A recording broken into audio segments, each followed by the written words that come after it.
we'll take reports from later after our guest speaker. And we're an astronomy club of around 120 members. We'll get that exact number a little bit later. We also run a rather large telescope located up on Peach Mountain, and if you were to give your dues to our treasurer and was willing, we'll train you how to use that thing, give you a little test, so you can feel like a real professional astronomer. Just one of the many benefits, actually, of the club. So, and about this juncture, I would go ahead and move into our speaker introduction, but I'm not gonna, because I'm going to turn it over to our webmaster, Krishna Rayo, who is going to introduce our speaker, Ethan Siegel. Thank you, Krishna. Thanks, Charlie. So it's my pleasure to introduce Dr. Ethan Siegel today. He's a professor of physics at Lewis and Clark College. Ethan's an astrophysicist, a blogger, a podcaster, and a communicator of science to the public. Ethan did his undergraduate work at Northwestern University, actually at the same time as I did, while I went off and started as a physics major and went off, eventually settling in a career in stamp collecting, also known as biological sciences. Ethan went to earn his PhD in physics at the University of Florida, and this was followed by a master's degree in education under his thesis advisor, Dr. Pamela Gay, who many people in this room probably recognize from her own public outreach work, and also the club talk that she gave a couple of years back to us. Ethan presents a double threat. He's a scientist and an educator. His research has ranged from topics such as dark matter to cosmic expansion and extra dimensions. And his blog, Starts with a Bang, is one of the best I've ever read, communicating complex scientific topics in plain English. He also has a new book out titled Beyond the Galaxy, How Humanity Looked Beyond Our Milky Way and Discovered the Entire Universe. There it is. Right. And it currently has 4.8 out of 5 stars on Amazon. And I just wanted to say there's a quotation from one reviewer who described this book as the first page turner they ever read to contain Meson diagrams. In light of the recent announcement last week of the first discovery of gravitational waves, Ethan today graciously changed his topic, which was originally on Pluto and Charon, and we'll discuss gravitational waves and answer your questions. So please join me in giving him a warm, lowbrow welcome.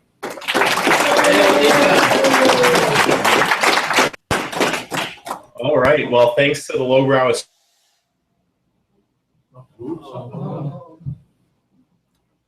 Houston, we have a problem. Waves. Now, this goes way back to we lost Ethan. We lost about the last 10 seconds of what you said. Can you just do you mind starting over? Sure. Let's start over. Let me just double check. Can you guys hear me okay? Yes. Okay, I see all the thumbs up. This is good stuff. All right, so it's a pleasure to be here today. I want to talk to you about both what gravitational waves are and how LIGO detected them and what this tells us about the universe. Because the big thing that I want to impress on you is this is the start of a new kind of astronomy. This is the start of a whole new window on the universe. Some people are going to tell you that it's as big as when Galileo looked through a telescope for the first time. And personally, I actually think it's a little bit bigger than that. I sort of liken this to what it would be like if every time you looked up in the sky, there was nothing but clouds, that you just had this giant overcast sky and you never saw anything, no planets, no stars, no sun, no moon, nothing beyond the edge of the Earth's atmosphere. And then one time, just once at night, the skies cleared a little bit and there was a point of light. And it wasn't just a point that you could see, that when you looked at it, you could see, wow, this is a planet with banded structure to it and rings around it and maybe even a moon or two around it. And then it went away.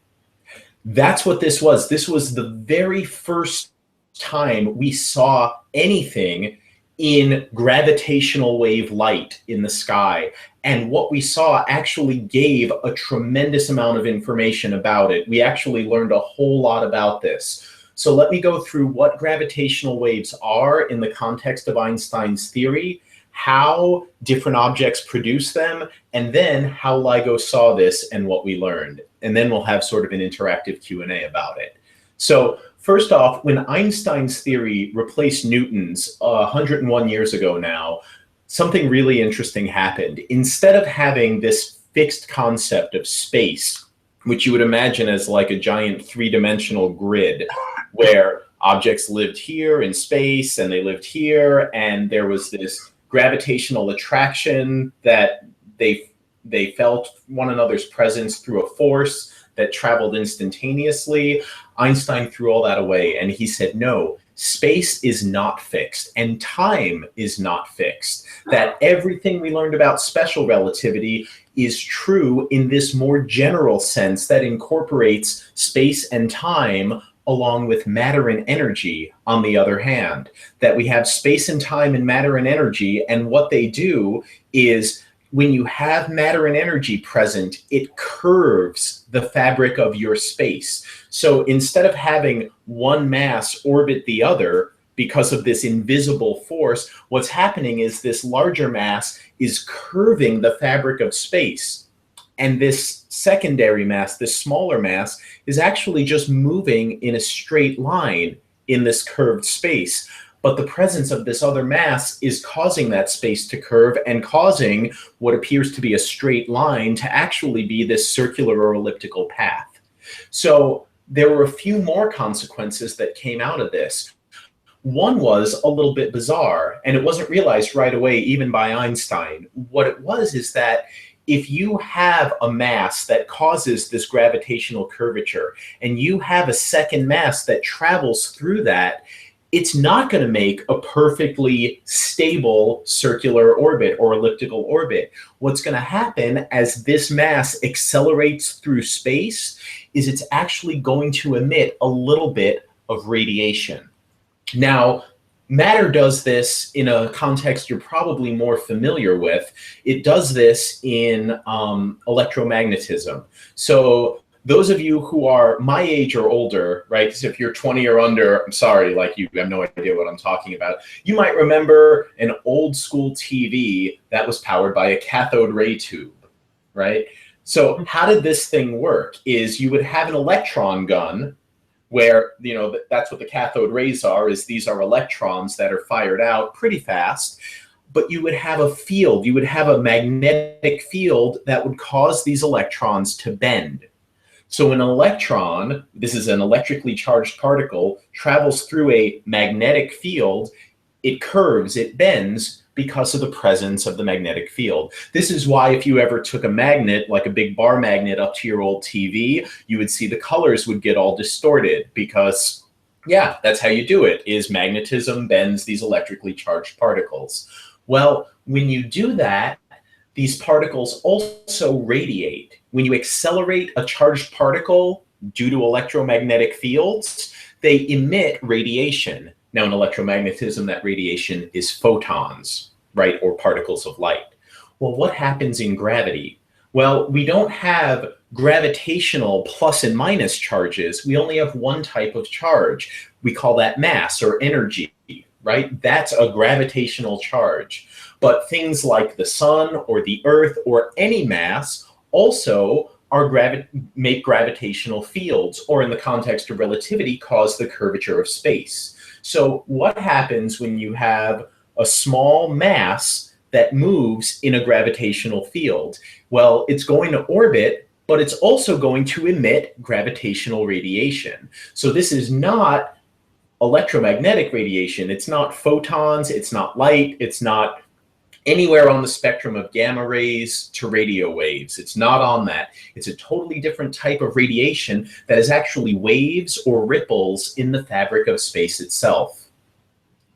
All right, so that's what gravitational radiation is. Now you might worry about this and say, oh no, if there's gravitational radiation and it works like this, then we have the sun and we have Earth, and someday that Earth is going to emit enough gravitational radiation that it's going to spiral into the sun. And you are right. That is someday going to happen. But you can also calculate in relativity how long this will take. And the answer is about 10 to the 150 years. You may be so lucky as to live that long, right? So here are some things that will not live that long. We won't. The Earth won't, because the sun will turn into a red giant and, you know, die in about another 5 to 7 billion years. Now, billion is only 10 to the 9. And remember, we talked about 10 to the 150. So some other things that will happen are all of the stars that ever existed in the universe will run out of fuel and die. That will happen in about 10 to the 15 years.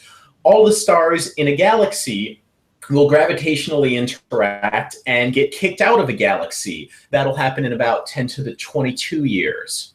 The biggest black holes, like the kind you form at the center of a galaxy, like our galaxy or Andromeda, or if you want to go bigger, to M87 or these giant elliptical galaxies, well, those will all decay away in a time scale of about 10 to the 70 to 10 to the 100 years. So when you say 10 to the 150 years, the Earth will spiral into whatever's left of the sun. Yep, it sure will. But that's not the worst thing that's going to happen, so don't worry about it. But we can look at more extreme systems than that, right? The Earth and the Sun are both pretty low mass on a cosmic scale, and they're both separated by pretty large distances. Even the surface of the Sun itself is pretty big. At over 1 million kilometers in diameter, the Sun is pretty big. But there are objects that are a lot smaller. A white dwarf, for example, is the same mass.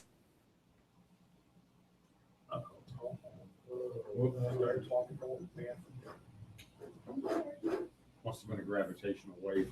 I think it's on his end. No difficulties. We're right back. Okay, good. Okay. Yeah, sorry about that. If this happens every 10 or 15 minutes, I'm sorry, but I'm right here and I'm paying attention. I'll be right back. So I was saying, and I think this is where we left off, that the Sun is, even itself, even though it's pretty high in mass, it's still pretty big. It's about 1 million kilometers in diameter, a little bit more. Is that where we were? Yeah. Great. Okay, so there are smaller objects there that have as much or more mass. There are white dwarfs, which are about the physical size of Earth, but the mass of the Sun, so hundreds of thousands of times more dense than our Sun is. We have neutron stars, which are only a few kilometers in diameter, which are the mass of up to even 2 or 3 suns. And then we have black holes, which are even more massive objects than that, which inside, we believe, are collapsed all the way down to a singularity. So what do we want to see in terms of gravitational waves? Well, the biggest amplitude signals, the most magnificent signals that are going to make gravitational waves, the things that are going to cause the fastest decays, are going to be the most extreme objects that are in the tightest orbits around one another. So ideally, this would be white dwarf companions that are binary systems that are inspiraling. This will be neutron stars that are merging together. This could even be binary black holes that merge together. Now, there's a whole different spectrum of types of black holes that can merge together. You can get solar mass black holes, which, we'll call a few hundred or less solar masses are these little black holes. They can spiral and merge together. We can also have more massive ones, like the kind at the center of our galaxy, which are about 1 million solar masses, or we can have supermassive ones, like the kinds that are billions or more of solar masses. Those, because their event horizons are so big, right, the more massive your black hole is, the bigger the event horizon is, it takes longer for an object to orbit and inspiral on those. So what we're looking for with LIGO, this is the first gravitational wave detector we've ever built that actually has a chance of seeing gravitational waves, is we are looking for the tightest, most massive inspirals. The best candidates that we have for that are these small 100 or solar mass or less black holes that are binary systems that have the potential to merge. And these should exist. Right? We know these should exist because when we see the newest star clusters, and those of you who do amateur astronomy should know for sure, hey, I know what a star cluster is, right? You might even be familiar with the giant one in the Tarantula Nebula, which hopefully you've gotten a chance to see. It is pretty spectacular. That star cluster has hundreds of blue young giant stars that the vast majority of them will end their lives in only a few million years in a type 2 supernova where the core will collapse down to either a neutron star or a black hole. So if this is how the majority of stars form in the universe, then we expect that there are going to be these black holes, some of them in binary systems, all throughout the universe. And one of the nice things about gravitational waves is you're used to, with light, that if an object is twice as far away, the signal from it, the light signal from it, is only 1/4 as strong. So if something's 10 times as far away, you only get 1/100th of the light. Or if it's 1,000 times as far away, you only get 1/1,000,000th of the light. But if you instead take a look at gravitational wave signals that come from these spirals that make these ripples in space, if you're 10 times as far away, you still get 10% of the signal. If you're 100 times as far away, you only get 1/100th of the signal. So it doesn't die off as fast the farther away you go. That's a nice property of gravitational waves that makes it easier to see the farther out you go.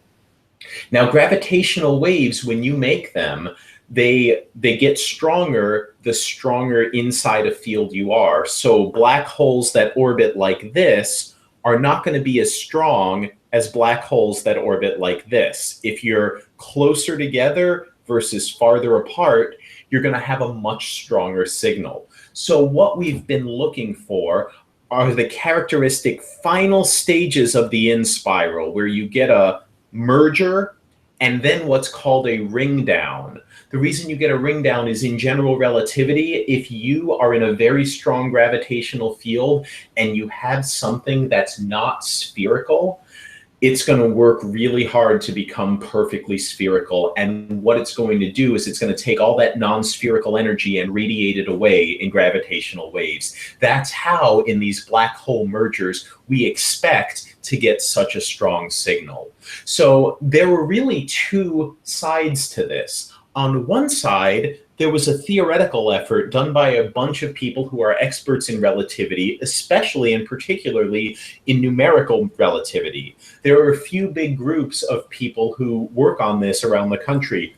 One is at Caltech, one is at University of Florida, where I got my PhD, and one is very close to you at the University of Wisconsin, Milwaukee. So you can get a little boo if you're a Madison fan.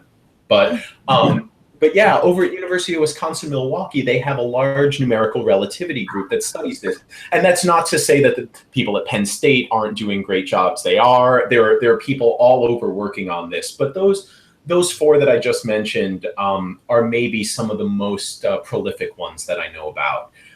So what you can do, it turns out, relativity is pretty hard. If you want to study space that's totally flat with no matter or energy in it, that's pretty easy. You can write that down. It's called Minkowski space. We can solve that. If you say, okay, now I want to put a mass in there, well, it took people a month to figure out how to put one mass into the general theory of relativity. That happened in 1916, and Karl Schwarzschild made that. And that's a much more complicated solution than flat space, but still not too bad. Then people said, well, what if I want to make this more complicated? And I want to have one mass in there, but I want that one mass to rotate. Well, Einstein's theory of relativity came out in 1915. Schwarzschild's solution was 1916. The rotating black hole, a mass that rotates, that solution wasn't found till the 1960s when Roy Kerr did it. Okay, and Roy Kerr is still alive, so that's how much time passed for that. So you might say, well, how hard is it going to be to take two masses that spiral into each other? It is known that this problem is not solvable. It is known, and it can be proven, that you cannot solve this problem. There is not enough information. So we do the next best thing, which is we approximate it numerically. And that's what this big effort was for, is to say from a theoretical point of view, what is this going to produce in terms of gravitational waves. And what they found is you're going to get a particular in-spiral and decay pattern that's going to increase in frequency and amplitude, and then you'll get a merger. So you'll get this increased frequency amplitude of gravitational waves over time. Then you'll reach this critical merger stage where you'll get a large emission of gravitational waves, and then you'll see that ring down phase.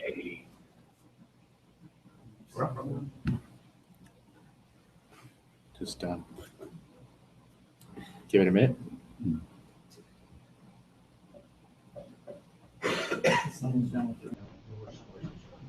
Well, that was very exciting. Am I back? Yes. Okay. Yeah. Boy, this almost makes me long for Skype, doesn't it? All right. Skype would do it more often. Yeah. Well.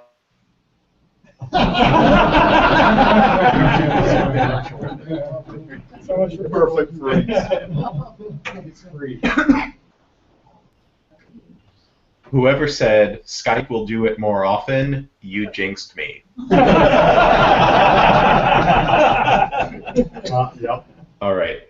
So what we have is we have these three phases. We have the in-spiral phase, and they were able to calculate what the waveform would look like for that. We have the merger phase, and they were able to calculate different models for that. And then we have the ring-down phase. And again, they were able to calculate all of that. So they have a template for what we should go and look for. And they made a template for different mass combinations. What would it look like if we had a 3 solar mass object merging with a 100 solar mass object? What would we have for a 5 solar mass object and a 10 solar mass object? For a 30 and a 30, for a 20 and a 50, for all the different combinations they could think of. So that was how they sort of told the LIGO experimentalists, you should look for this type of signal. And then on the other hand, you have all of the experimentalists. Now, the way gravitational waves work is when they pass through you, they don't work like the other types of waves you're used to. It's not like you ride up on a crest and then fall down in a trough or anything like that. It's not even like electromagnetism where you get these in-phase electric and magnetic fields that oscillate as they pass by you. Instead, because of the properties of general relativity, when a wave passes through you, if you imagine you're like a sphere, what it's going to do is it's going to stretch you this way and then stretch you this way, and it's going to make this oscillatory pattern where it compresses you and stretches you in one direction and then compresses and stretches in the perpendicular direction. So this is what space itself does to you when a gravitational wave passes through it. So scientists had this great idea. This is actually the second idea they had. The first idea was a technology called Weber bars, where you would build this bar and you would look for tiny changes in the length of a bar of a certain frequency. Joseph Weber invented this, and this was used in the 1960s. And after something like, I don't know, 200 false claims of detection that no one else would reproduce, people decided we're going to look for a better way to do this that's more precise. And so they used the same technology that Michelson and Morley used in the 1800s to prove that there was no ether. They used what's called a Michelson Interferometer. What you do is you take a laser and you separate it using what's called a beam splitter. So you make 2 lasers that go out in perpendicular directions, they bounce off of mirrors, they come back, and then you bring them back together and you see what sort of interference pattern you get. The reason you do this is because if your space is constant, if it doesn't change in size, then you should get whatever interference pattern you started with, you should get that same pattern constant throughout time. But if this direction compresses and this direction expands, and then this direction compresses and this direction expands, what you should see from this wave pattern is it should start to shift. It should shift in one direction and then the other, and one direction and then the other, and it should do this with a specific frequency. Now, this is hard from a technical point of view, because even for the amount that the most massive signal we can conceive of that we're talking about, we're still talking about distances that are changing by fractions of the width of a proton. So we're talking about distances that are changing, and this is over the 4-kilometer arm of LIGO, right? LIGO is 4 kilometers in every direction. You actually have to account for the curvature of the Earth at these scales. Like 4 kilometers is long enough that you need this path to be built straight. So it starts at ground level and it actually comes out where it's appreciably and visibly off the ground. You can walk under it if they didn't have supports and things. Like, it's high enough that you could walk under it because it has to be that straight. So they bounce this light back and forth thousands of times in order to increase the effective arm length that it's sensitive to.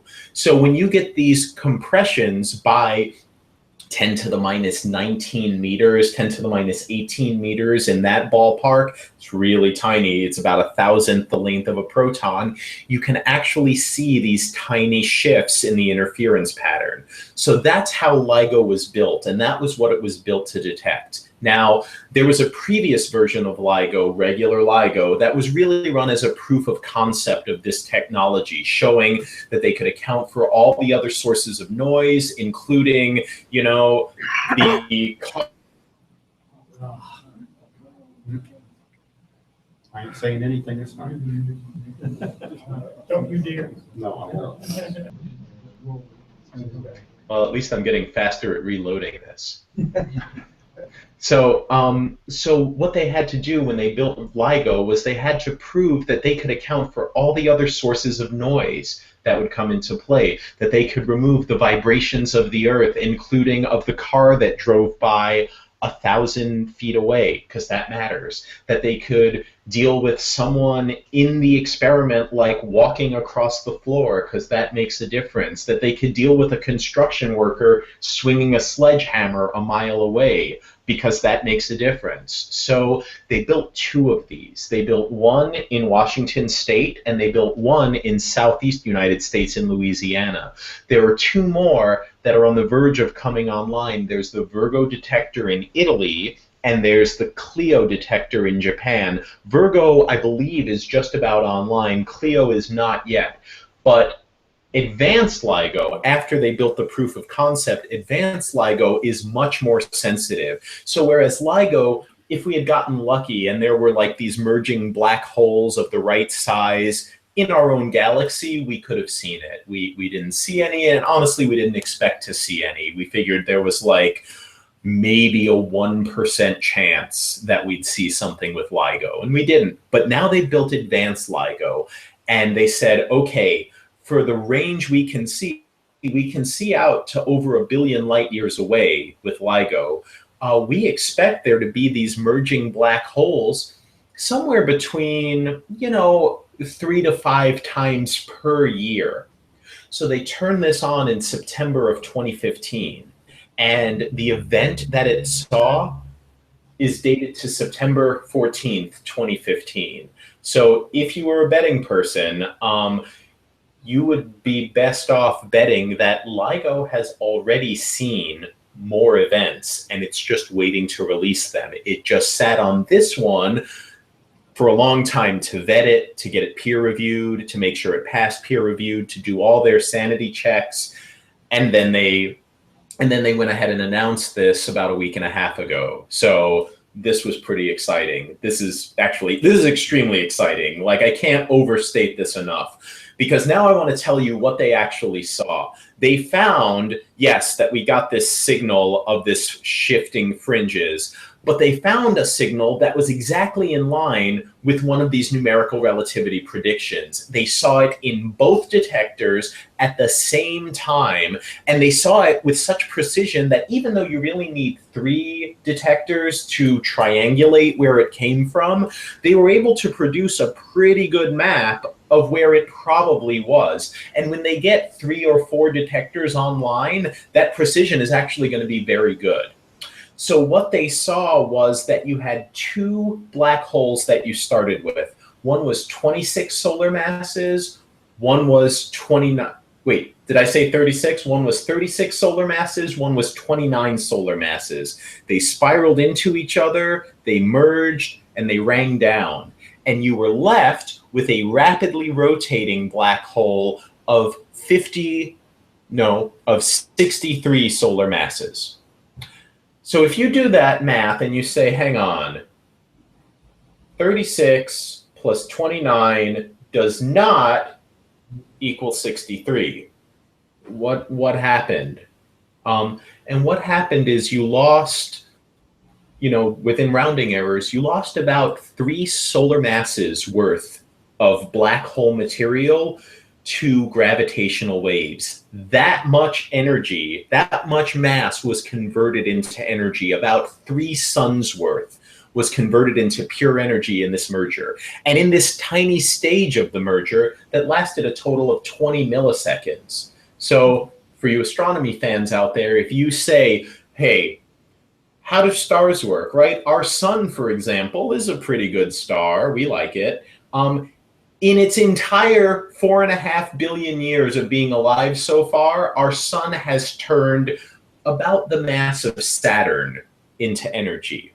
In fact, if you take all the stars in the universe, all the stars that are burning right now, there's about 10 to 23 to 10 to 24 of them, and you say, I want to combine them all together, how much power do they output? How much energy do they give off over this 20 millisecond time span?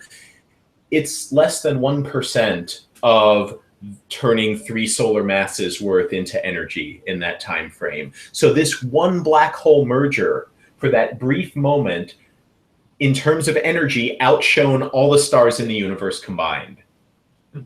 That's pretty cool. That's pretty outlandish, but it's real. That's what the data is telling us. So that signal came to us, we observed it, and we saw exactly what we expected to see from a signal, which is wonderful. This means we did it. Like it's Dave Wrightsey, the PI of LIGO said. He said, ladies and gentlemen, we have detected gravitational waves. We did it.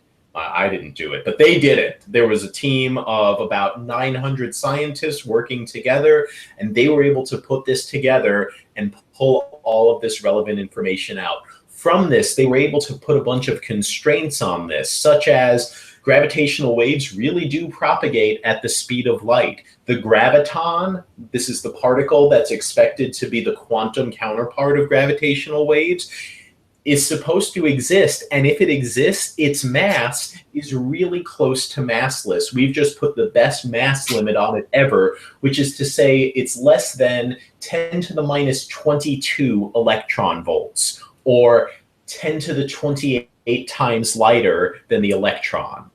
So really massless. And that's what we saw, is we saw these two roughly 30 solar mass black holes merge, turn about 5% of their pre-merger mass into energy and into a rippling gravitational wave energy that we were able to see. And what's maybe more surprising on top of that is we have other satellites in the sky that are looking for all sorts of things. One of them is the Fermi Gamma Ray Observatory, which looks for gamma ray bursts. Now, we have a special type of gamma ray burst called short period gamma ray bursts, which are totally transient events, which just make a big burst of gamma rays in the sky and then they go away and there's nothing left. These were thought for a long time to be neutron star mergers, and we still do think that's the primary source of short period gamma ray bursts. But they saw something, not where they were looking, so they have no idea where it came from, but they saw something that emitted gamma rays that occurred 0.4 seconds after the LIGO signal came in. So there's a very good chance, not that black holes themselves emit gamma rays, but that something in the environment of these black holes emitted gamma rays, possibly accretion disks, possibly a halo of material, of normal matter that's around these black holes that heated up and emitted gamma rays. There are a lot of possibilities, and we're not exactly sure what caused it. But this possibly causes us not only to rethink well, maybe neutron stars aren't the only source of these short period gamma ray bursts, but also to consider, you know what, this is pretty interesting. Maybe if we have a better view on the sky in these high energies, we can actually start to observe something in gravitational waves and some form of light at the same time. So there's really the potential for this new type of astronomy, for gravitational wave astronomy, and for classical astronomy, and for light-based astronomy to go forward and work together. Because this is not just the first time we're seeing a gravitational wave, this is the first time we're seeing evidence that black holes merge together. This is the first time we're seeing evidence that black holes are actually this big in the universe, right? We had thought a few solar masses was maybe going to be more common, but perhaps tens of solar masses is the most common black hole mass. So we're going to start to learn about these really extreme regimes moving forward. Now, LIGO doesn't have the sensitivity to probe quantum gravity, but in principle, this is possibly the way to do it, because quantum effects in gravity become important where you have the strongest gravitational fields, which is the most amount of mass in the tiniest amount of space. And that's what black holes do. So when we get these black hole mergers, this is the place to start looking for quantum gravitational effects, and in particular for any departures from general relativity. Now, we haven't seen any departures in general relativity from this one signal, but we expect many more, not only over the coming year, but over the coming many years. In addition, there's a future for gravitational wave astronomy now. LIGO is sensitive to, like I said, to these small mass, tiny, high frequency, so short period black hole mergers. But there are advanced probes that can go up into space and probe longer distances, that we can maybe start to see what happens when something merges with a supermassive black hole, where we can maybe get better sensitivities than LIGO can get, where we can maybe start to ask what happens when you have neutron stars merging, or what happens to gravitational waves when you have a supernova explosion. We can even go to, and you can't use a gravitational wave laser-based detector for this, but you might be able to use an array of pulsar timing where gravitational waves will pass through these pulsars, these perfect clocks in the universe, these naturally occurring millisecond clocks, where you can have a giant array monitoring them, and they could detect gravitational waves from the most massive, these billion solar mass black holes that merge together. And finally, there's a prediction that gravitational waves should be left over from the end of inflation, from the very beginnings of our universe when the Big Bang occurred. So it's possible that a very far proposed future mission, which is called BBO, or the Big Bang Observer, which is basically, if you're familiar with LISA, which is a laser interferometer space antenna, where you take 3 satellites and you have, lasers shot between them at great distances that are, many times the size of Earth, that you can measure these long period gravitational waves. Well, what BBO is going to do is it's going to have 2 of these LISA setups where you have 3 ships and then another 3 ships in orbit around Earth, and then you have another 3 ships at the L4 Lagrange point, and then another 3 ships at the L5 Lagrange point. So you can get this big triangulation effect around 3 different points in Earth's orbit around the sun. And that should be able to detect, if we fly that, that should be able to detect the leftover gravitational waves from the Big Bang directly. So there's a big, big future for gravitational wave astronomy. What we've seen for this first event for black holes merging together is just the start. And much like me, the entire astronomical, astrophysical, cosmology world can't wait to see what happens next. So that's probably a good point to stop the non-interactive part of my talk, because I am sure that you have plenty of questions and I want to make sure we have time for them. right.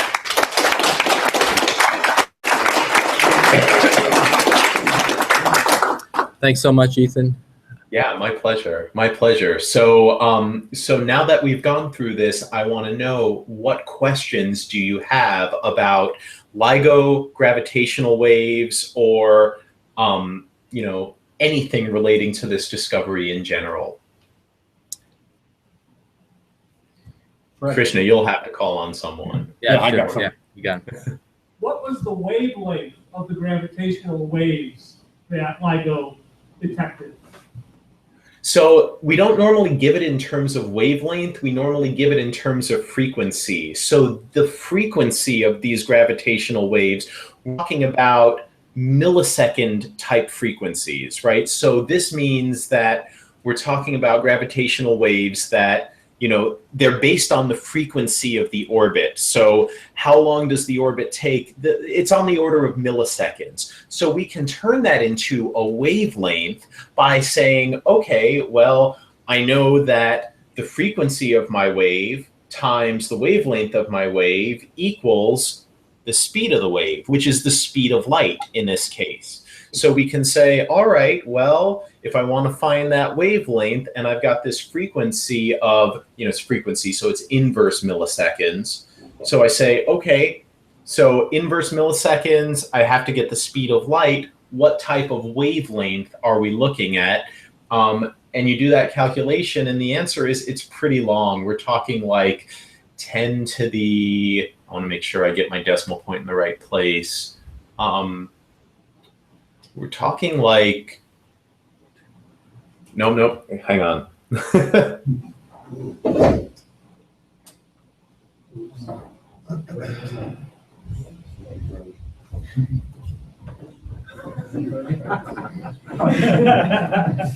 Your question broke the internet. Yeah. I think he thought about that a little too hard. Yeah. I didn't do that on purpose.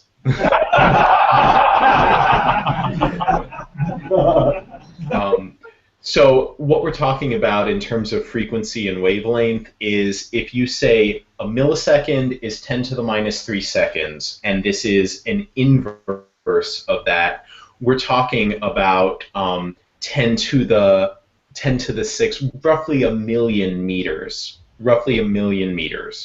So this is big. This is about almost the size of Earth. Almost the size of Earth is the wavelength of these waves.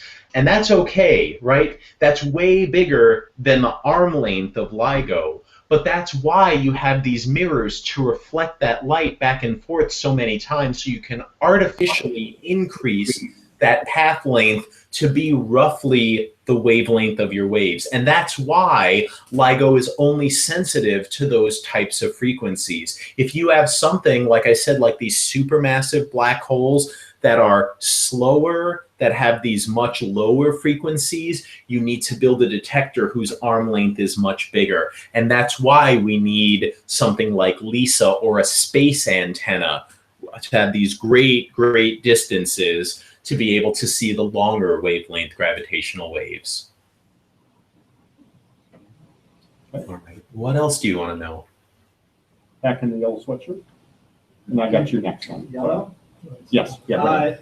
I was wondering if the property of the waves, you were mentioning that they stretch one way and then perpendicular to that. Is that something about all gravity waves, or is it just the ones that you're talking about? Yeah, that's a general property of gravitational waves. Now, what's really interesting about that is the orientation of that, right? It doesn't have to be this way and then this way, right? It could be this way and then this way. It could be at any angle.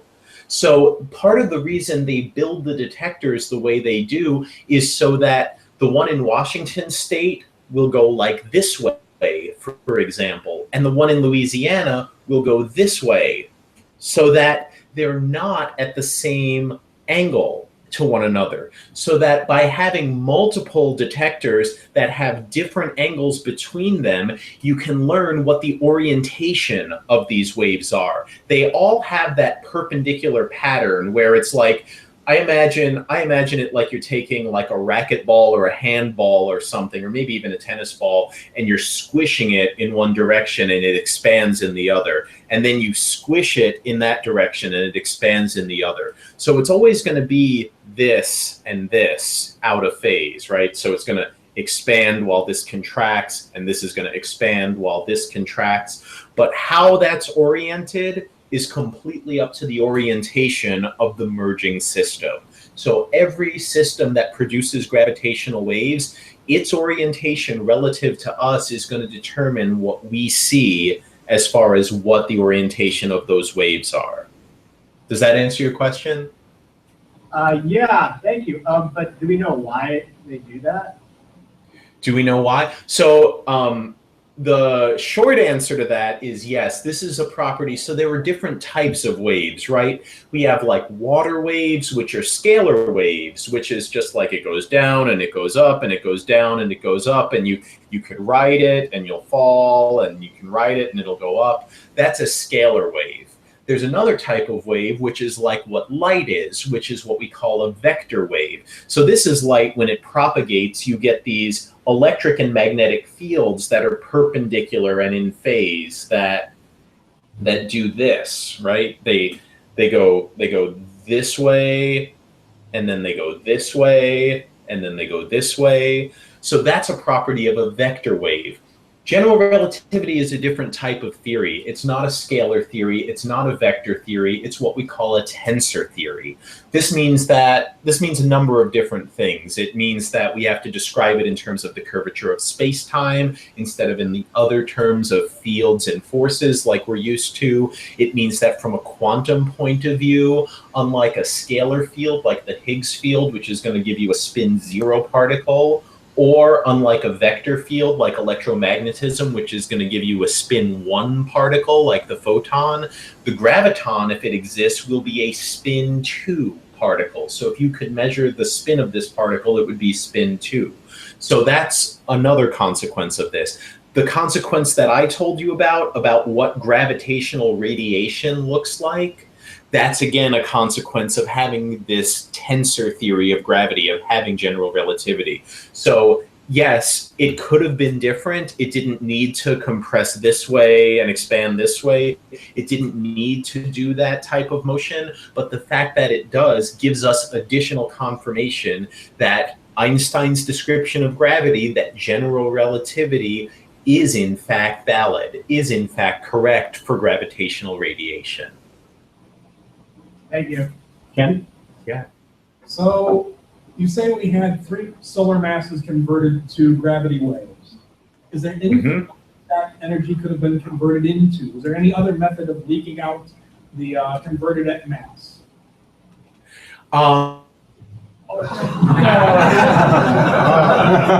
Stop asking hard questions. Yeah. Got him on that one, Ken. Boy, that was a good question. So good at frozen twice.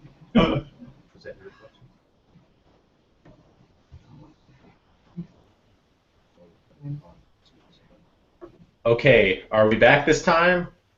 Yeah, we're good. All right, I think I got the question. I think the question was, is there any other way this energy could have leaked out, right? Other than in gravitational waves. I said that we converted about 5% of the original mass, about 3 solar masses worth of previous mass into pure energy, that the initial black holes and the final black hole had this mass difference, and I said that was converted into gravitational waves. Could it have been emitted in any other form? Is that the question? Yes. Okay, good. So the answer is, of course it could, but it would have to be in something that coupled to gravity. Now, the reason we were able to conclude what we concluded is because we saw the energy in gravitational waves, that we know how far away this object was, we know the frequency and amplitude of the gravitational wave signal we saw the waveform both in the in-spiral phase, the merger phase, and the ring-down phase. I'm not supposed to use both for 3, but I did. So we saw these different waveforms, and we were able to say that's how we know 3 solar masses of mass were converted into energy, and how that was converted was into gravitational waves, because we saw the signal in the form of gravitational waves. Now, that doesn't mean that at some lower level, like perhaps on the fraction of a solar mass thing, there couldn't have been some energy transfer into something that couples to gravity that we just don't know about, right? That there could be, just like we have different forces coupled to different things, right? The electron is an electromagnetic particle. It couples to the electromagnetic force, but it can also couple to the weak force or the gravitational force. Maybe these merging black holes, it's possible that they had other types of energy that they emitted away as well. One interesting thing that's possible, although I don't think it's likely, it's possible, is that one other property that black holes can have is charge. Black holes can have electric charge. That's a special type of black hole called a Reiser-Nordstrom black hole.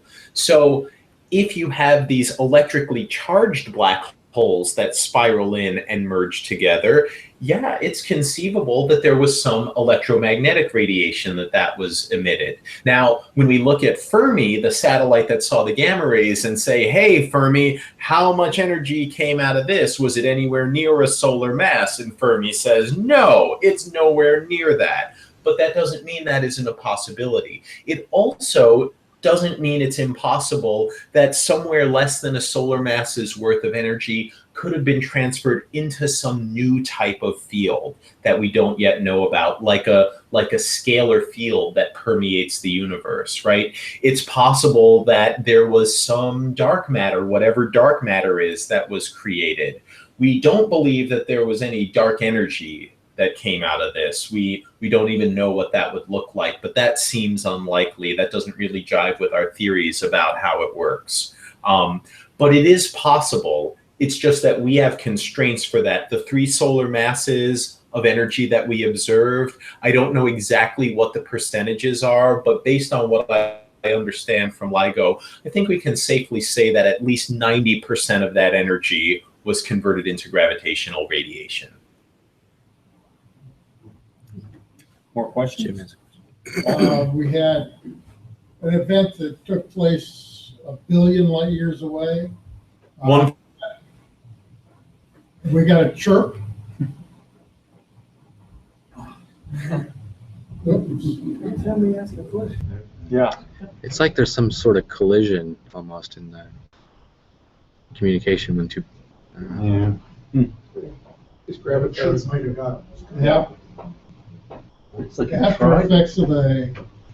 Now, if we start seeing them stretch this way and then this way, then we got something. It's like he's trying to. So the blue box. Yeah.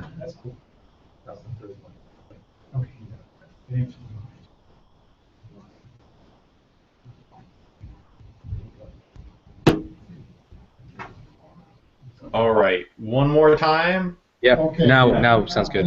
This event took place 1 billion light years away. 1.3 billion light years away.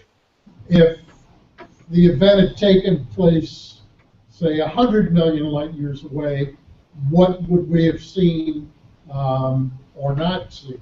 Or if we were in orbit around it, I'll throw in. Oh, okay. So this is one of the fun things that you can sort of ask is, when something is closer or farther, if this event was closer or farther, how different would it have been, right? So if it's 1.3 billion light years away and our detectors change in frequency by, you know, a tiny, tiny amount, like 10 to the minus 18 meters, what would we see if it was, let's say, 1 billion times closer? Or if it was 1.3 light years away? That would make it about 3 times as close as the nearest star to us. So what if this black hole merger occurred, you know, in our own backyard? What gravitational wave signal would we get? Well, instead of 10 to the minus 18 meters, the entire Earth would have contracted and stretched and contracted and stretched by about a nanometer. So, wow, a nanometer. But that means in the LIGO detector, the signal would have been 1 billion times as strong. So this is actually how we wind up with the range that LIGO has as to how far it can see. Because if it was 100 times farther away, right, and I know that'll put you past the edge of the visible universe, but so if you're 100 times farther away, that means your signal's only going to be 1% as strong. So LIGO's not sensitive to all of that. LIGO can't see all the way to the edge of the universe. But future detectors should be able to. If we fly LISA or the Big Bang Observer that I told you about, we should be able to see those types of mergers, the supermassive black hole mergers, as far as the observable universe will take us. So that's how gravitational wave amplitude and signals translate as far as cosmic distances go into our detectors.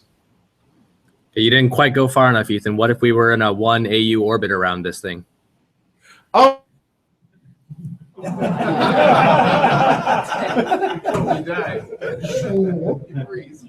don't know if I can feel him. I think we'd be toast, but, Yeah. or whatever. Well, you know, you would think something like that. So there's a problem, right, with black holes, right? What happens to you when you're close to a black hole? You start experiencing these terrible tidal forces, right? And these are the forces that do bad things to you, like, you know, like we see this on Io, which is Jupiter's closest moon. Io is the only moon in the solar system that has no craters on it. And why does Io have no craters on it? It's because the tidal forces from Jupiter tear the world apart so frequently that volcanic eruptions resurface it all the time. It's like, I look at it as I think of Jupiter and Io as like the Zamboni of the solar system. Because you get the...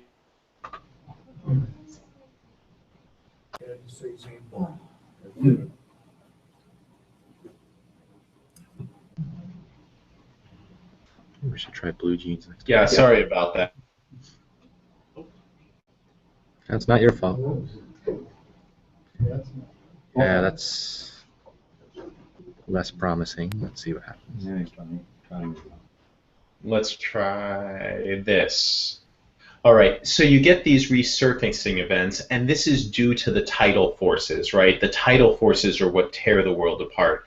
If you get too close to a black hole, you'll get tidal forces not just on Earth, but on yourself. If you, for instance, turned the sun into a black hole and you stood on its event horizon, the tidal forces, that's the difference in the force on your head from your toes, that is going to be about 10 to the 22 newtons of force, or the equivalent of, you know, if you said, I'm going to take one horse and tie a rope to my head and another horse and tie a rope to my legs and pull, how many horses would I need to equal this force?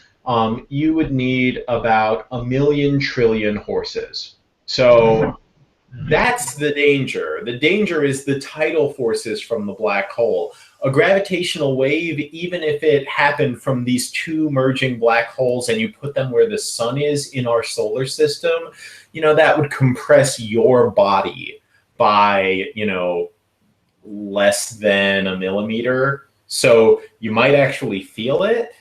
You might actually feel these internal forces on you, and you say something like, oh, that was weird. I've never felt anything like that before. But no, it wouldn't pose a danger to you. But the consequences of a black hole merger are not as apparent to your body as the effects of just being near a strong gravitational source. So that's really the thing to worry about. Are tidal forces, not the gravitational waves. So thankfully, this is one thing, unlike a gamma ray burst or a supernova, where if that was too close to us, we would be in some discomfort. Gravitational waves aren't really going to do anything dangerous to anyone who gets close to them. Unless, you were dependent on a Michelson interferometer reconstructing an interference pattern for you. And in that case, yeah, you'd experience some pain, and that would be bad. Paul? Okay, understanding gravity waves, I'm thinking that there's a plane perpendicular to the spin axis of the two colliding black holes where the gravity waves are the strongest, and then as you go towards the poles, there's probably null, and then the gravity waves kind of go from the strongest to the weakest, like a dipole or something like that in strength. So we have to be maybe plus or minus 45 to that plane to be able to see a gravity wave. So this is a really good question, right? Because this is saying, how do these ripples in space work? When you go like this, do the waves just come out this way, or do they come out in a cone, or do they come out in a sphere where it's really only in a specific orientation? And the answer is, because of how the theory of relativity works, they do actually come out in all directions, but it is much stronger in the plane. I don't know what the exact numerics are, but I believe that you have to do that you can do significantly worse than being at 45 degrees. That like you would imagine, you can see farther if you're edge on to this than you can if you're closer to, I guess that would look like face on, right? So if you have your black holes doing this, they have to be closer to you than if they're doing this. But I can't tell you the exact mathematical relationship as to how that works. You would actually need someone who is better at numerical relativity than I am, which unfortunately for you is the guy who was my office mate in grad school, but he's not here. I am, so I'm sorry. Yes. So you said the Earth would this space around the Earth would expand and contract for like 1 nanometer for the black hole merger we observed. Assuming that we have a supermassive black hole merger, how would the gravitational waves that expand and contract the space affect the expansion of the universe? Oh, so this is.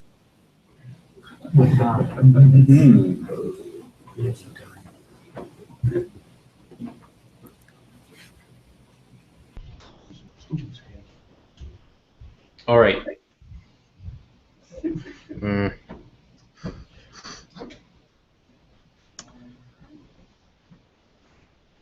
you get what you pay for.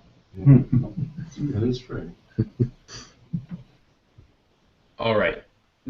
So this was a good question, right? So you said you produce these gravitational waves. They have a specific amplitude and they have a specific frequency, and then they're taking place in the context of the expanding universe. Now, your question was, how do these ripples affect the expansion of the universe? And I'll tell you that the answer to that question is not what you want. It's negligibly. It's not at all. And the reason it's negligible is because the amount of energy there, the amount of energy that comes out in these ripples, is totally negligible when you compare it to the amount of energy that goes into the equations that come into play when we talk about the expanding universe.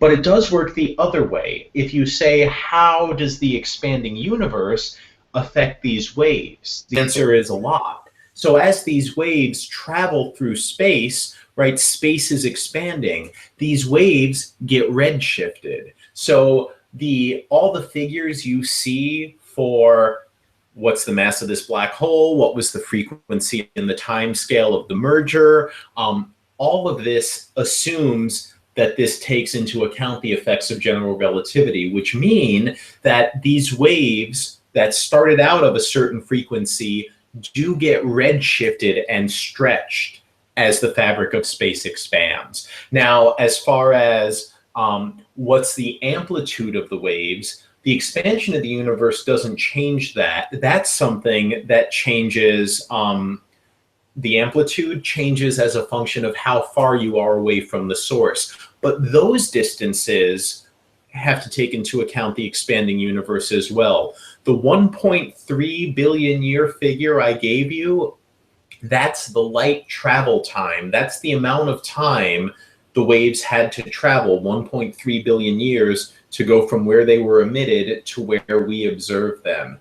In reality, what happened was this object was closer to us when the light and the waves were emitted, and the universe has expanded. So right now, today, that light reaches us after a 1.3 billion year journey, but that object is farther away from us now than 1.3 billion light years. If you could take like an instantaneous tape measure, you would find that it was maybe closer to 1.6 billion light years away from us. And that when it was emitted, it was maybe only 1.1 billion light years away from us.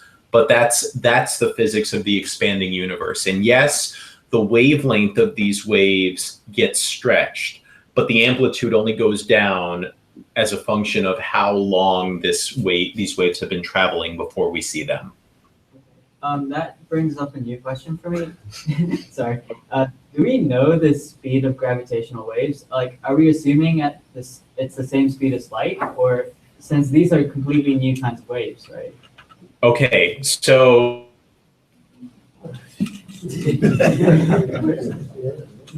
It's something where it switches between ours and his. That's when it crashes. Part of it out, like 2 words, and then it did. It might be just crashing under that. See?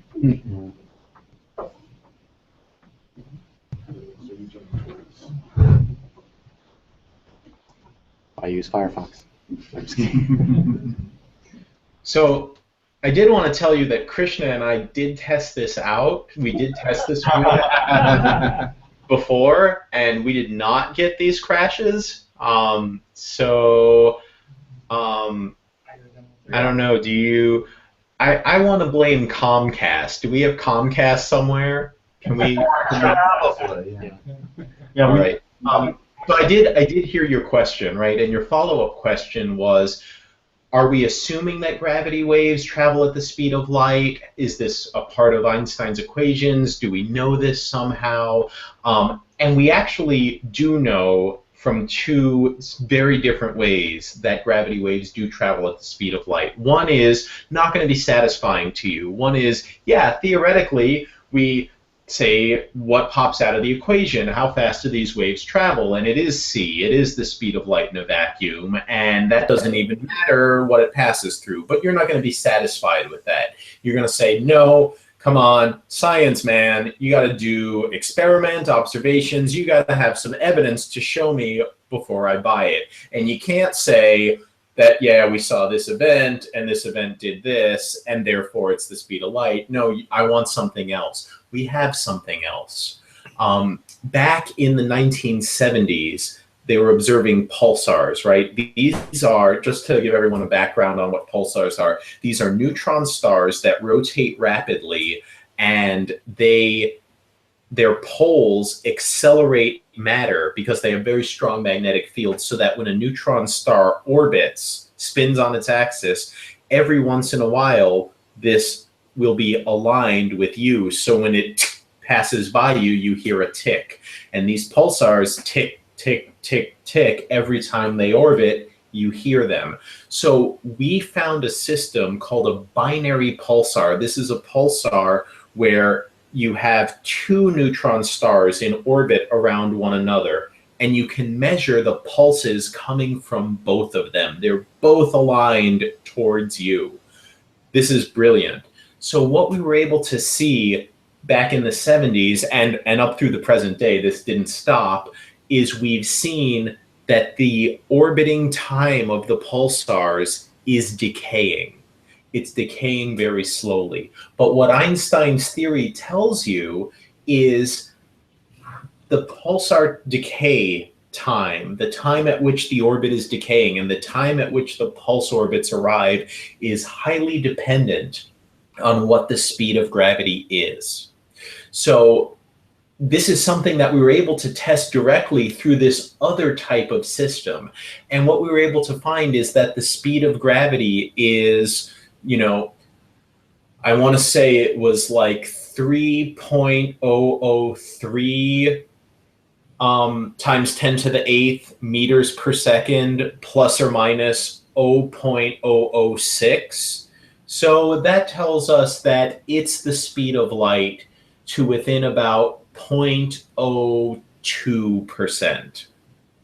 So yes, we have some experimental proof that the speed of gravity is the speed of light. It's not as tight as we'd want it to be, right? We know the speed of light is the speed of light to exact. We've got it exact and we can measure it to an arbitrary number of significant figures. But for the speed of gravity, we've got it measured to about 3 significant figures. But that's still pretty good. That's enough that we say if it's not the speed of light, it's really, really close. Now, I would argue if you want to say, hey, I bet you those gamma ray bursts that we saw are correlated with the gravitational wave signal that we saw, then you can say, hang on, this light and this gravity traveled 1.3 billion years through space, and the difference in arrival time was 0.4 seconds. That tells me, if I go off of that figure, I can say that the speed of light and the speed of gravity have to be equal to within 1 part in, and the number I get is about 10 to the 16. So if I'm willing to use that as evidence, then I can say, yes, speed of gravity, speed of light are the same to 0.1501. That's pretty good. But even if I'm not willing to do that, I can still say to less than 1%, we've got good observational evidence that the speed of light and the speed of gravity are the same. Thank you. I've got I one think more. we got one more from Krishna. Yeah, one more question for you, Ethan. Yeah. So this is going back to what you started talking about in your intro. So Okay. if gravity has a geometric explanation Mm-hmm. with the curvature of four-dimensional space-time, you still there? He's still there. Yeah, he's still there. Yeah.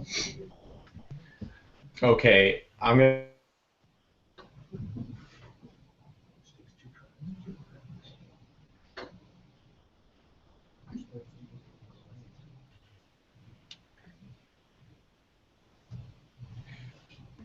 This is going to make the best YouTube video ever. So I got as far as that this was something I said in my intro, and you were starting to talk about the curvature of space. Yeah. So if gravity is explained geometrically through a curvature of space-time, then is it really a force the way the other fundamental forces are forces? And why do we even need the idea of a graviton? Okay, so this is a big theoretical question. So the way we understood the other forces classically are we have particles that have fields and they feel a force due to those fields. That was how Maxwell's equations worked. That was how Newton's equations worked. And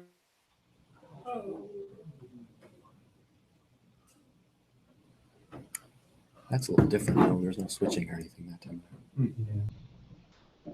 That was just the regular freeze up, I guess. all right. So then Einstein comes along and he just flips everything and he says, actually, what we experience as a field, as a force, is actually the curvature of space itself.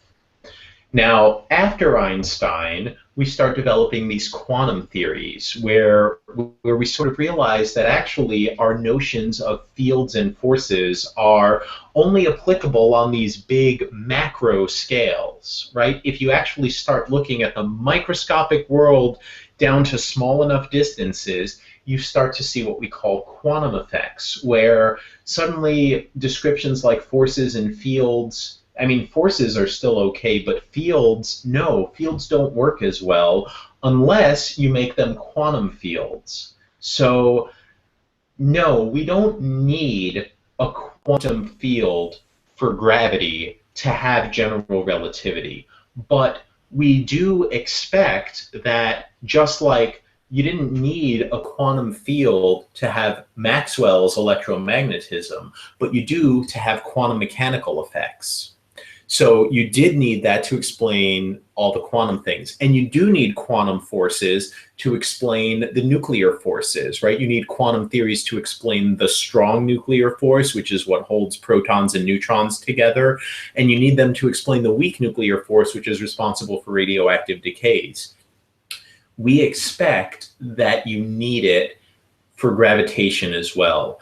Now, we only see gravity on large scales and far away at large distances. Even in a black hole is not what we consider strong field stuff from a quantum point of view. What you really need from a quantum point of view is a large gravitational force at these tiny, tiny subatomic distances.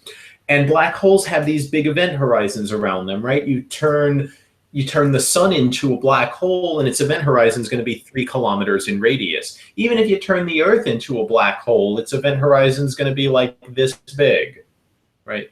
That big. So that's still pretty big at a quantum level. Now, what people have started to do is they've started to say, well, can we place limits on this experimentally? Can we say, like, well, can I do gravitational experiments to see, is there a limit on how small I can go and still not see quantum effects? This is very difficult to do, but they've been able to say that if you have quantum gravitational effects, you need to go smaller than about a few microns to be able to see it. That at larger distances than that, we can't see it. And they've done tests to look for it. So we have every reason to think that gravity at its core is a quantum theory. We think that when you think of wave-particle duality, right, we think that everything has both a wave interpretation and a particle interpretation. Now, gravitational waves are a little weird because we found the wave part before we found the particle part, and that's normally not how it works, right? For all the other particles in the universe, even arguably the photon, we thought they were particles first, and then we found the wave properties later. But for this one, it's weird. We've seen the wave properties first, and now we have to go look for the particle. We expect that there is a graviton, and like I said earlier, we know some of its properties just from a consequence of the theories that it comes from. It should be massless, it should have a spin of 2, it should move at the speed of light. These are some things that we know about the graviton if it exists. But we don't know if it actually exists. We don't know if gravity really is a quantum theory or not. And we won't. It's not fair to say we know that until we find some experimental or observational evidence for it. Gravitational waves, in my opinion, are the best place to go and look for these quantum effects. That if there's any quantum gravitational anomaly or variant that affects the event horizon of a black hole, this is where you're going to see it. If there are any quantum gravitational effects that are important in a supernova explosion, gravitational waves is where it's going to show up. And if you can measure what happens to gravitational waves to a high enough precision with these laser interferometers during the in-spiral merger and ring down phases, that's where I think you have the best chance of detecting a departure from general relativity, and those departures are where we expect quantum gravitational effects to first show up. So I'm not sure if that answer is going to satisfy you, but it's the best one I have. It was pretty good. Yeah, thanks a lot. Yes, thank you. Okay, thank you very much, Ethan.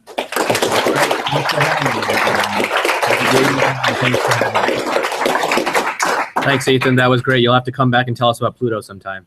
Yeah. We'll definitely. Oh. I think we know his answer. Yeah, right. Yeah. Okay, meanwhile, we'll just take a minute if anybody wants to go ahead and head home before we get to the business part of the meeting. This is your opportunity. All right, I'll come back. I'll